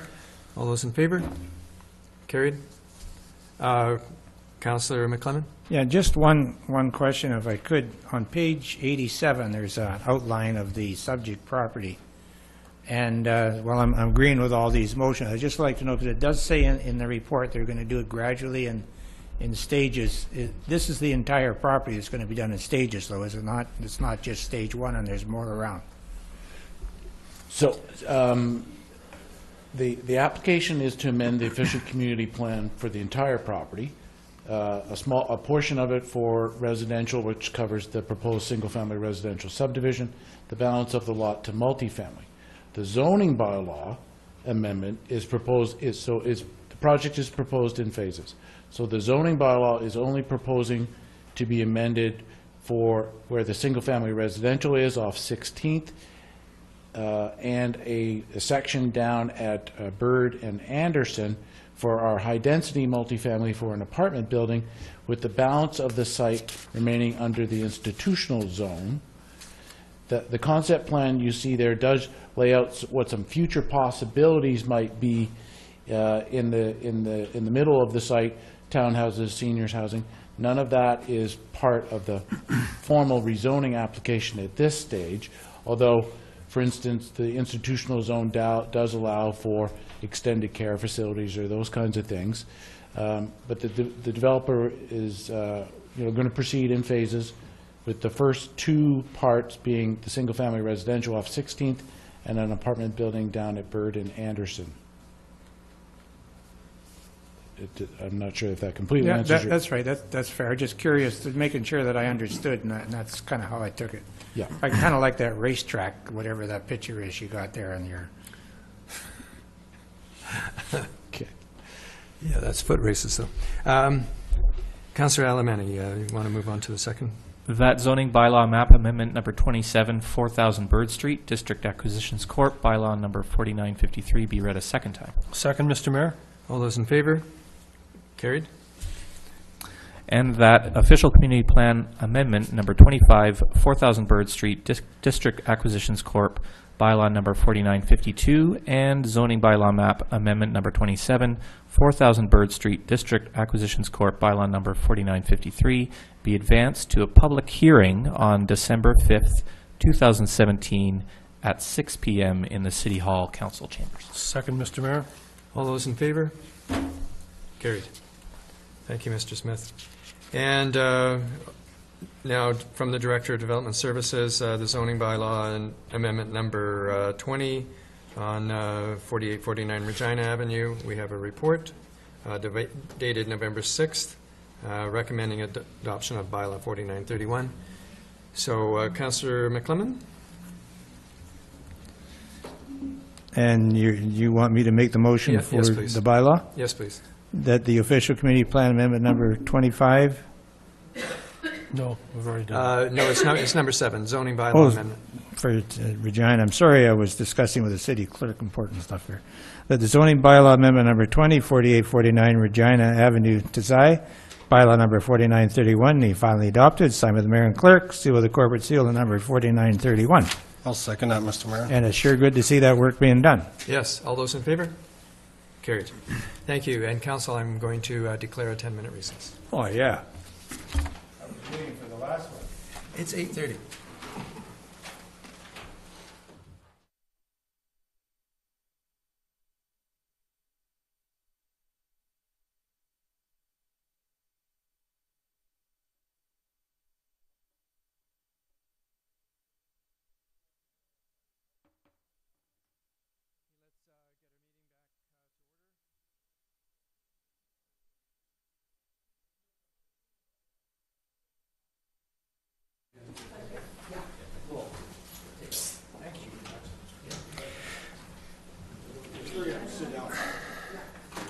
Okay, thank you, council.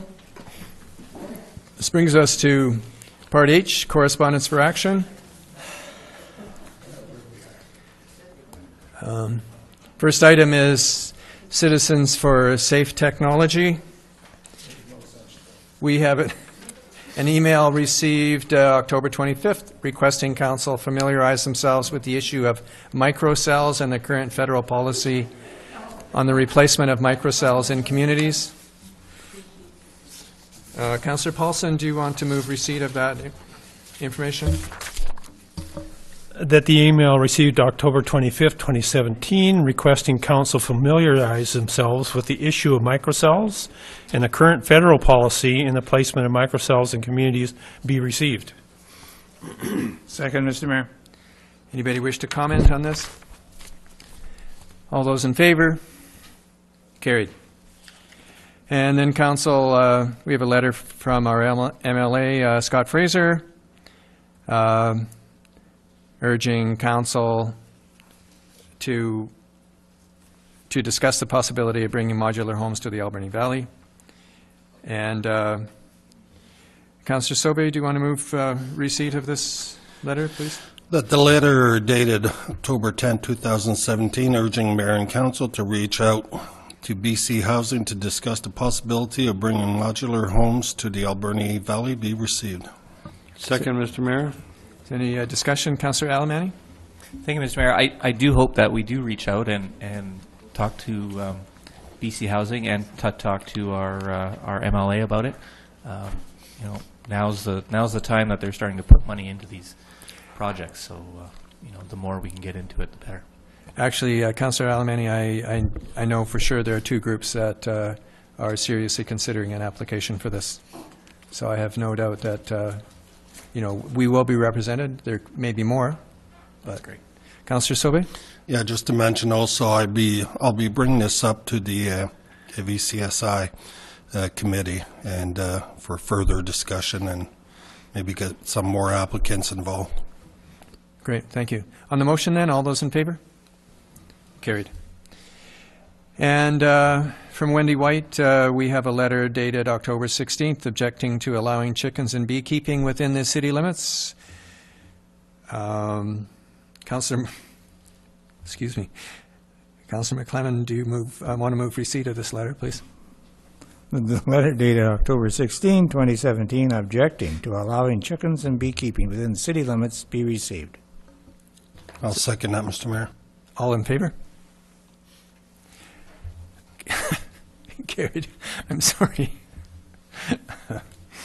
From the Holy Family Notre Dame Roman Catholic Parish, we have a letter dated November 1st requesting use of city streets for their annual Walk for Peace Day. And Councillor Washington, would you like to make that motion? Thank you, Mr. Please? Mayor. Move that the letter dated November 1, 2017 from the Holy Family Notre Dame Roman Catholic Parish requesting the use of city streets for their annual Walk for Peace Day on January 1, 2018 be approved, subject to no disruption to traffic, and the group assuming full responsibility for the event. I'll second that motion, Mr. Mayor. All those in favor? Oops, carried. Councillor Paulson. No, I was voting. I was pre-voting. Okay. You were trying to get to the end of the evening. And Council, from the Truck Loggers Association, we have received some information about their upcoming convention at the end of January. We have an early bird registration, and it's to agree to authorize Councillor McClement and myself to attend Victoria Conference Centre. Councillor Alberni, do you want to make that motion? That council authorize the travel and associated expenses for the mayor and Councillor McClement to attend the Truck Loggers Association convention on January 17 to 19, 2018 at the Victoria Conference Centre. Second, Mr. Mayor. Any questions? Councillor Washington? Thank you, Mr. Mayor. Do we have a rough idea of what that expense would be? It's $650 for 3 days, so about $1,300. Thank you. All those in favor? Carried. Thank you. And Council, we have from David Cox an email dated November 7th expressing concern regarding bylaw enforcement issues and lack of bylaw resources. And Councillor Sauvé, would you like to make that motion? That the email dated November 7, 2017, expressing concern regarding bylaw enforcement issues and lack of bylaw resources be received with thanks. Is there a seconder? Second, Mr. Mayor. And a point of information, Council, I'm sure this will be something that we will be discussing in budget, upcoming budget talks, which start on, I believe, November 27th. So it's going to be a significant item of discussion for us, at least in one aspect of the budget. Yeah, in one aspect of this, Mr. Mayor, it looks like it's on the agenda for the Committee of the Whole next week, according to the status report. That's correct, yes. All those in favor? Carried. Thank you. And Council, from the Port Alberni Highland Dancers Association, we have a letter dated November 3rd requesting financial support by way of a full-day rental, Cedar Room at Echo Centre. And Councillor Paulson, would you like to make that motion, please? That the letter dated November 3rd, 2017, requesting financial support by way of a full-day rental of the Cedar Room at Echo Centre on January 27th, 2018, to host their annual Robbie Burns Supper, be received and referred to the Community Investment Program for consideration. I'll second that motion, Mr. Mayor. Councillor McClement? Is there time for the Community Investment Program to look at that for January 2018? City Clerk?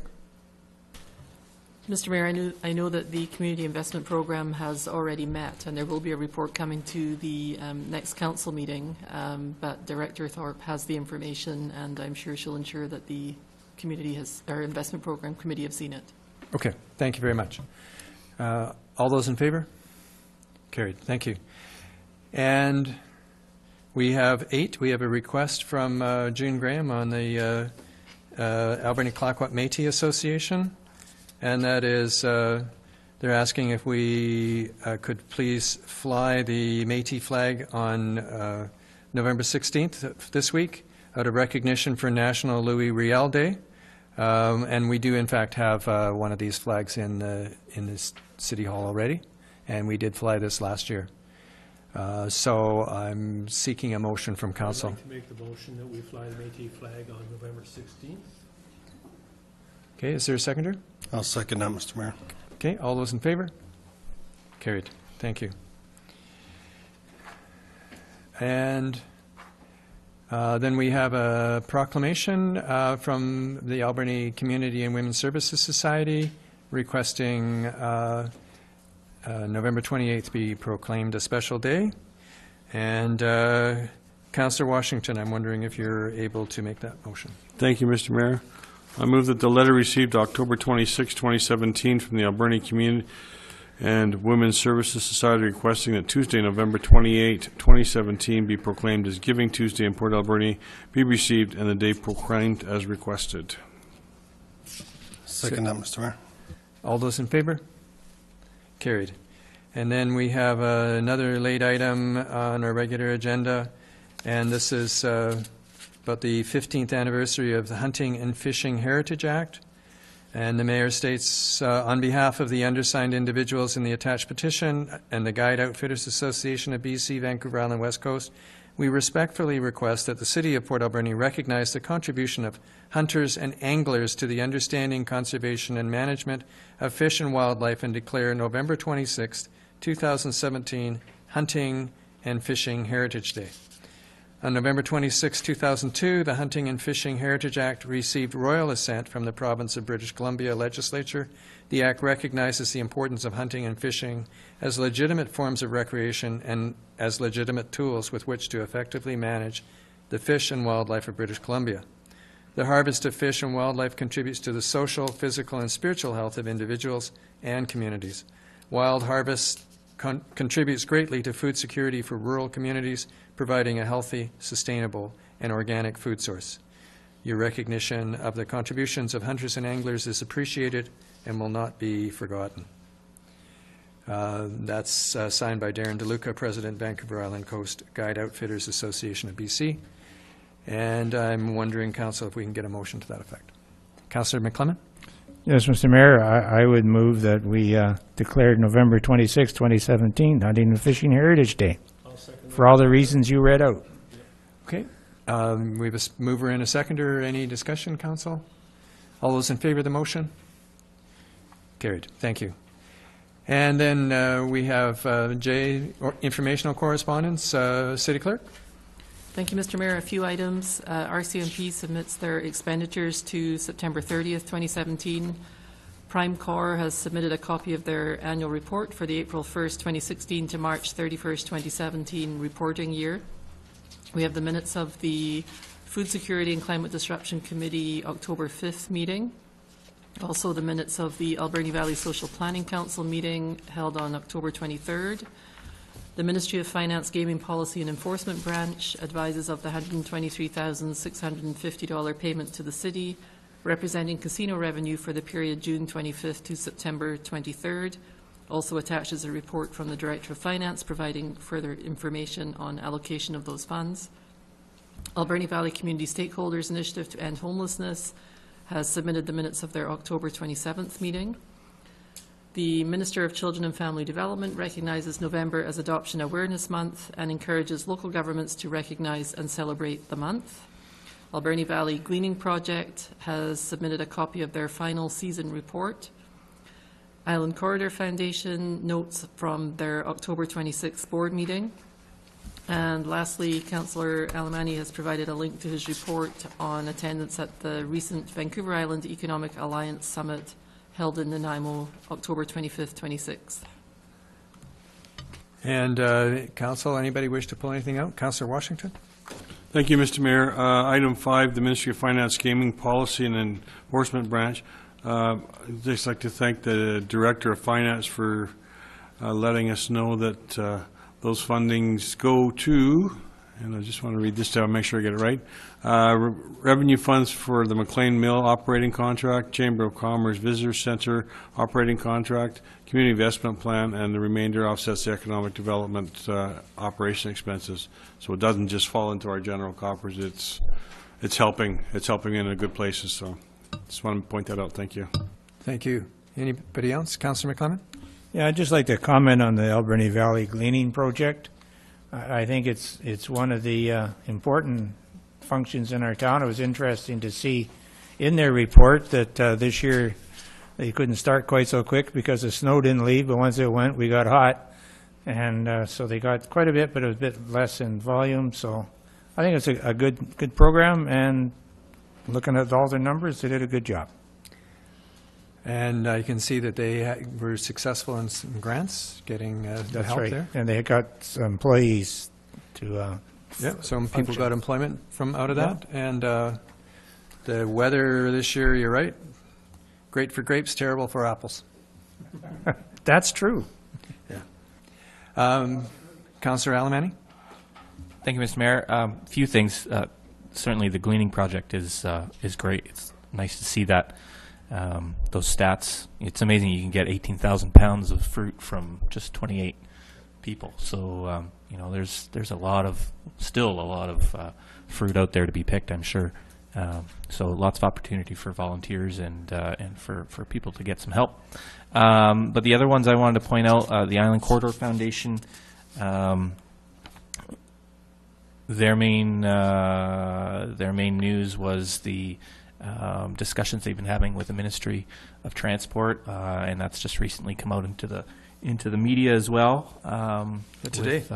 Today, with the Duncan Mayor talking about their discussions with the ministry. So it looks like they're getting that going again, which would be great, and hopefully they get a positive reaction from the province for their funding requests.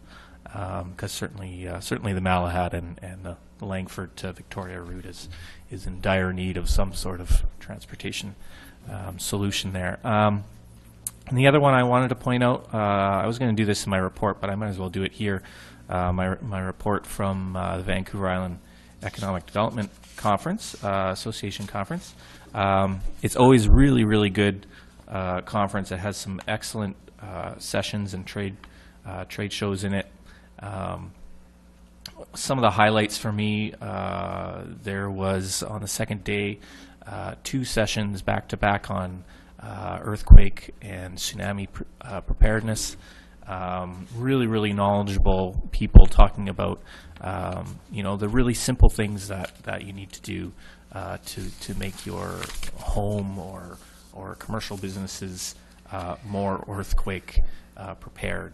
As simple as literally bolting down your house to its foundation, or your building to its foundation will, you know, save you millions of dollars in aggregate of cost to fix after a major earthquake. I put some questions to them about how, you know, we're in a pretty unique situation with both earthquake and tsunami risk in Port Alberni. They're from California, and they've worked in the industry for 40 years all over the world.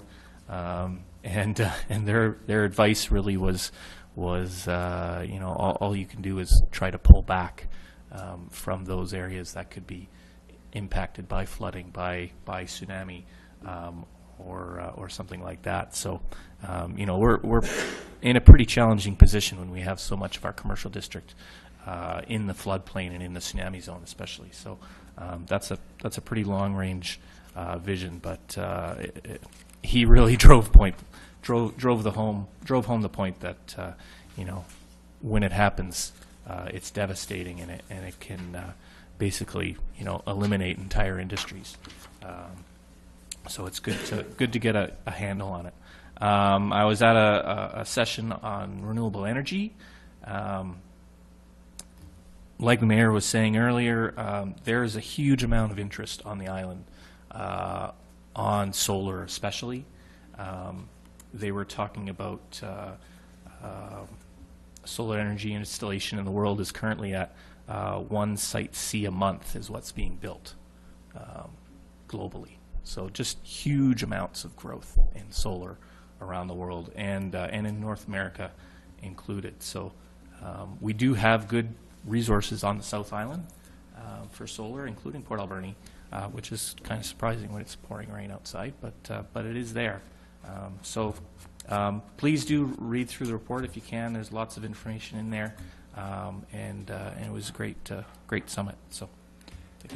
And Councillor Alberni, thank you for taking the time to put that there, and more importantly, taking the time to go to the conference. So that was good. Do you want to move receipt of all of this informational correspondence? I move receipt of the informational correspondence, items 1 through 10. Is there a seconder? Second. All those in favor? Carried. Thank you. Council, there is no report from in camera, so that brings us to council reports. And the first one is mine. So just to give a brief overview of the things that I've been involved in. October 26th, I was at Fur Park Village for Concerts in Care. It was great to hear a pianist with classical music. I appreciated it. I certainly hope all the participants did. And then on the 28th, of course, I was at the City of Port Alberni 50th anniversary celebrations at ECHO, and they were extremely well done. Great MC on the part of Councillor Paulson there, who made the comment that he never saw a microphone that he didn't like, so it was good. Thank you to the Parks and Rec staff who did a lot of work putting it all together. It was a great event. On the 30th of October, I was in Victoria meeting with Minister Donaldson, staff from the Ministry of Forests, and as well as a number of people from other communities, business reps, union reps, looking at fiber problems. 31st of October, it's at the grand opening of the coffee kiosk at the West Coast General Hospital, and that was made possible by a grant from the Italian-Canadian Society. And in fact, Brandon Crema's grandpa was the person who cut the ribbon. A gentleman that's 91 years old, and it's great to see him do that. November 1st, it's at the Chamber Dinner in the Multiplex, celebrating bulldogs and getting some great information about how that organization works within the community. November 4th is at the volunteer appreciation dinner for the Fall Fair, the Kinsman Fall Fair. Lots of people there, tremendous work, and a very successful Fall Fair again this year. I think it's the oldest Fall Fair in British Columbia, or the longest running one, over 70 years. November 9th was at the Alberni District Secondary Remembrance Day ceremony. Extremely well done. And it has been each year. It's amazing how much those students reflect on the importance of that day. And then the next day at the École des Grands Cèdres for their Remembrance Day, and it was a great session. Unfortunately, I had to leave a little early, but I'm sure Councillor Sauvé can say a little bit more because he was able to stay the whole time. And then, of course, November the 11th at the city's Legion Remembrance Day ceremony at Glenwood, followed by a tour of Greenwood Cemetery. Council, that's my report. I move acceptance of that report. Mr. Mayor. All those in favor? Carried. Thank you. And Councillor McClellan from the Regional District. Yes, Mr. Mayor, I guess the main event of the Regional District was once the annual elections of the President or Chair and Vice Chair. It was a month early because we passed a new bylaw based on the next elections a little early, so they had their elections for the Chair and Vice Chair a bit earlier. And the same people are the Chair, is John Jack is Chairman, and Josie Osborne from Ucluelet is Vice Chair. And I actually got nominated for a couple of those positions, but I didn't get elected, but that was exciting. And it was noted that there was a bit of a problem getting signatories because neither of those positions live in the valley. And so they suggested that Penny Code be a third signatory, and that got voted on so that someone in the Alberni Valley can go in and sign checks when necessary. It's been a problem, I understand. And the majority of the meeting was actually, we were excluded from voting on it because it was regional and area directors' planning plans and discussions. The main one was a Sprout Lake marina that a fellow wants to build, and I don't know if he's ever going to because they voted yes for some of it and no for some of it, and then said they wanted another public meeting. I think he's had 2 or 3 already. I don't know what I'd be saying if it was me, but I hope that we can get some investment in here on the lake and different places, because we're kind of shy on things like marinas and places to be in nice places like that. So that concludes my report, and if there's anything I missed, Mr. Mayor, you can add it in. No, you did a good job. Thank you. I move acceptance of the report. And I'll second it. All those in favor? Carried. Thank you. And then that brings us to our councilors' reports and the council. I apologize, but I forgot to mention at the beginning of the council meeting that Councillor Minions wasn't able to make it tonight. She's not feeling very well, so obviously we won't have a report from her. But, Councillor Washington. Thank you, Mr. Mayor. October 28th, along with you and the rest of the council, 50th amalgamation celebration at Echo Center. Celebrate 50 years when two cities of the valley joined hands. I was there as a city council, but also as a member of the Kiwanis who helped with the lunch. November 1st Heritage meeting. Heritages are planning their awards and Christmas social for December 6th. Planning a meeting with council coming up very soon. Pending meetings between the Industrial Heritage Society and the McLean Mill Society to reach agreements. Harvest and Halloween events at the mill. Santa Train is December 2 and 3 from the Heritage Society. Tickets will be sold online.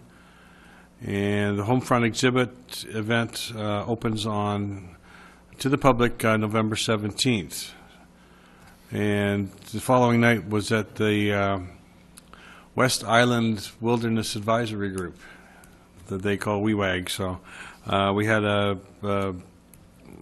Western Forest Products gave us an operations update, including what's going on at Sarita, and had an interesting presentation from Tyson Birkenstock, who gave us the role and the importance of wetlands in the forest. And everybody kind of smiled like you did, Councillor McLevin, but it was very interesting. We had full reports on the Festival of Forestry and recreational trail updates. And our next meeting with WEWAG will be February the 8th. And that's my report, Mr. Mayor. Thank you. And Councillor Alemany. Thank you, Mr. Mayor. Like everyone else, I was at the 50th anniversary celebrations.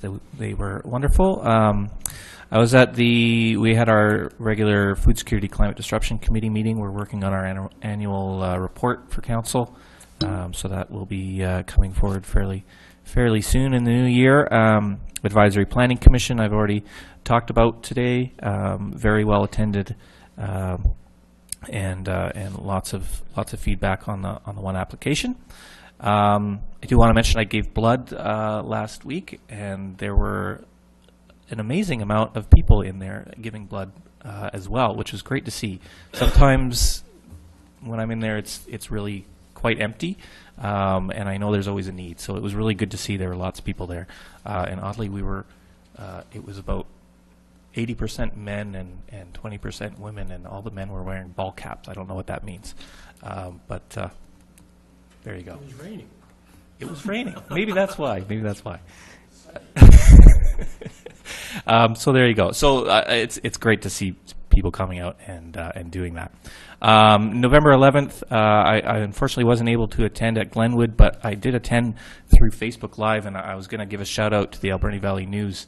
They're not here anymore, but they did a great job live streaming that, and I know for a fact there were people from Denmark and other places around the world that were actually tuning into it just through connections on Facebook. So it was a great event, and as it always is.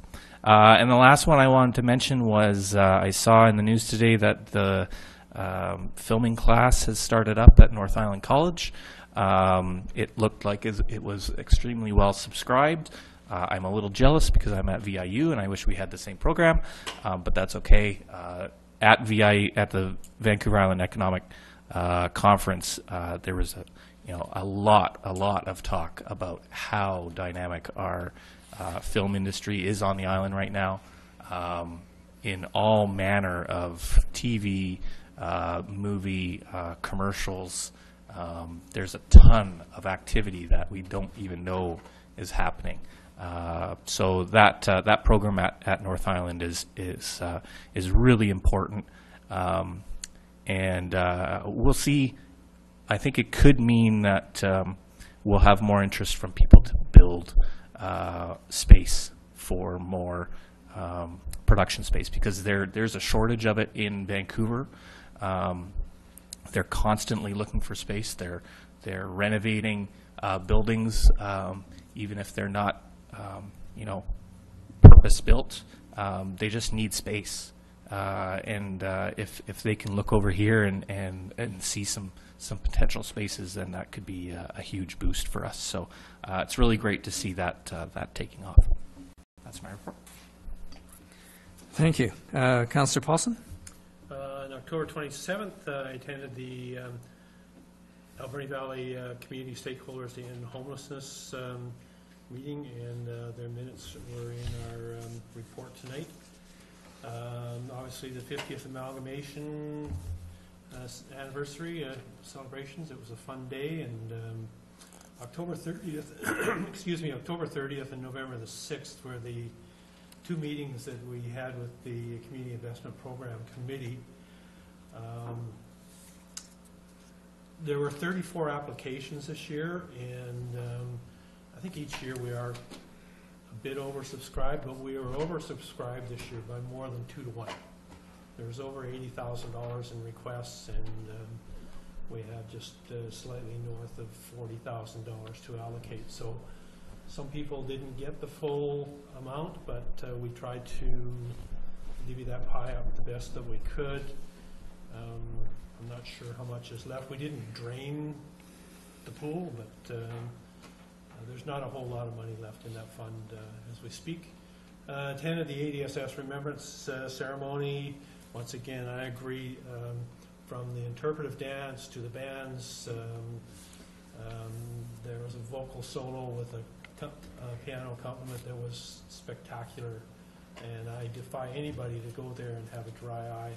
November the 11th, Glenwood Remembrance Ceremony. I'll talk a little bit about film and TV course. My daughter's in it, and she has come home and so engaged and so stoked after each day, and to be able to talk with these people and see what's behind the scenes. And just an afterthought is Parksville is building a soundstage, fairly substantial soundstage. And the other small thing that I just want to make an observation is on our waterfront. And I don't know the details, but it looks like West Coast Marine Response has actually cleared a space down on the waterfront for the foundation for their warehouse and offices, and also some remediation is starting on the Water Street Wharf. So I don't know what that means, but it's nice to see that activity in those two areas. I don't know if you want to expand on that. The offices are going to be there, and their warehouse is going to be near the Port Authority building. So because it's quite a large building, so it requires more space than is available there. However, there's going to be moorage that has to be built. So there's a fair amount to that structure still to come in. Anyway, we're stripping that dock and stuff, and it's past due. Yeah, it's coming. Okay, thank you. Councillor Sobey. Thank you, Mr. Mayor. 27th of October, I attended the liaison for the AVCSI, or monthly meeting. It was a very interesting meeting. Unfortunately, we lost a few very important stakeholders in this committee, which I'm going to be attempting to get them back and get back on track and focus on the priorities for our community. 28th of October, attended the 50th anniversary at Echo Center. I want to extend my thank you to the staff for a very well organized day, and the talent there was just simply amazing with the kids rock group and so forth. On the 30th, the Legion members attended the City Hall for raising of the flag, the Legion flag in front of City Hall to promote the sale of poppies and to support our veterans. So that was attended, and thank you again for the staff for assisting me in that. On the 7th of November, I attended a monthly meeting for the Youth Center. On the 9th, Remembrance Day ceremony at ADSS. I don't have to elaborate anymore. It was just a wonderful ceremony. I look forward to it every year. On the 10th, attended our only francophone school at the École des Grands Aides with the mayor, and it was very small but very touching ceremony. So thank you for the staff and students there for putting this together. And of course, a Remembrance Day at the Glenwood Center, well attended. It's always a lot of people attending, so it's as a veteran, it's appreciated, and that's the end of my report. Thank you. And Councillor McClement? Yes, thank you, Mr. Mayor. Just a couple of things, I guess. First of all, I also attended November the 11th ceremony at Glenwood, and I didn't make the school ones this year. I was busy and couldn't get away, but I missed them. And I'd also like to put a shout out to the city crews who got Glenwood ready for the November the 11th after the fire. There was a lot of concern around town for a few days whether we were going to have it or not, or where it would be if we did.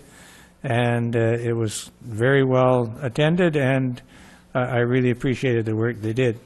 I was also at the 50th anniversary, and I thought the city crews there also did a very good job getting things set up. I was disappointed, quite frankly, in the number of people that were there. Most of the audience were parents of the band, and when the band was gone, that place looked kind of deserted. And it sort of brings up a point that's been bothering me for quite some time. How do you advertise now in town to get people to know something is on and to come out? And I know one of the best places, I guess, is where the Bulldogs have their clapboard on Stamp Avenue when they're allowed to have it there. But I don't know. It just with only the one paper and so on, it just starts to get. I just don't know how to do it. And Alicia will tell us. Alicia will tell us. There you go. Maybe I'll show her how to put a clapboard up. I'll get her there. That's how I do it. But anyhow. And I also actually went to a Bulldog game this year. Haven't been able to make too many, but I went to the burger and beer night. And I hope you get a better beer for next time, though, okay? You're such a connoisseur. I am. My palate doesn't like too much of that stuff. And I went to the Sierra Club and Wilderness Thingamajig meeting at ECHO. And I guess it was run a lot better than some of the ones that I've been to, and better than I expected. I've been going to meetings of that nature I just was calculating it during the meeting, over 30 years. And the very first one I went to, there was someone standing up and said, you know, you're going to save the very last old growth timber valley. We just can't log whatever the heck the valley was. And you know, 30 years later, what'd the guy say? We're going to save the very last group of old growth. One day they might tell the truth, but I don't believe any of them anymore because I've heard it for far too long. And other things that went on, and I won't tell you what else happened that first meeting, but it got me involved in a struggle for jobs around here for the next 20 years. And so I think that concludes my report, Mr. Mayor. So I'd just like to make a motion. We accept all those wonderful reports from all the councillors. Second, Mr. Mayor. Okay, all those in favor? Carried, thank you. And council, there is no report from in-camera. Whoops, sorry, there is no new business.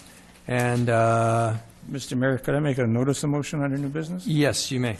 Okay, I would like to make two notice of motion for motions I'll make up in the next few days. One regarding local purchasing of products when we put out bids. And the other one, I'd like to make a notice of motion that we declare the Harborview Apartments a nuisance building as well. Okay, thank you, Councillor McClement. Anything else, Council? Then there is nobody here for a question period, so a motion to adjourn would be appropriate. I'll make that motion, Mr. Mayor. All those in favor? Oops, sorry, seconder. Second. All those in favor? Declare it. We are adjourned.